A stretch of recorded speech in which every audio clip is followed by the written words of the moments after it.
பிறந்த தேதிப்படி ஒருவர் எந்த பொருளை தன்னுடன் வைத்துக் கொண்டால் வெற்றி கிடைக்கும். கையில் பணம் குவியவும். நீங்கள் 1, 10, 19, 28 ஆகிய தேதிகளில் பிறந்தவராக இருந்தால் ஒரு தங்க ஆபரணத்தை அணிந்திருக்க வேண்டும், அல்லது காபர் நாணயத்தை எப்போதும் தனது பையில் வைத்திருக்க வேண்டும். நீங்கள் 2, 11, 20, 29 ஆகிய தேதிகளில் பிறந்தவராக இருந்தால் வெள்ளி ஆபரணங்கள் அல்லது வெள்ளி நாணயத்தை வைத்திருக்க வேண்டும்.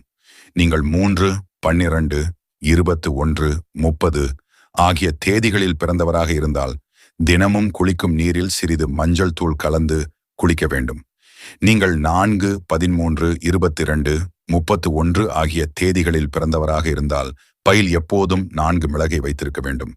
நீங்கள் 5, 14, 23 ஆகிய தேதிகளில் பிறந்தவராக இருந்தால் பையில் எப்போதும் 5 ஏலக்காயை வைத்திருக்க வேண்டும். நீங்கள் 6, 15, 24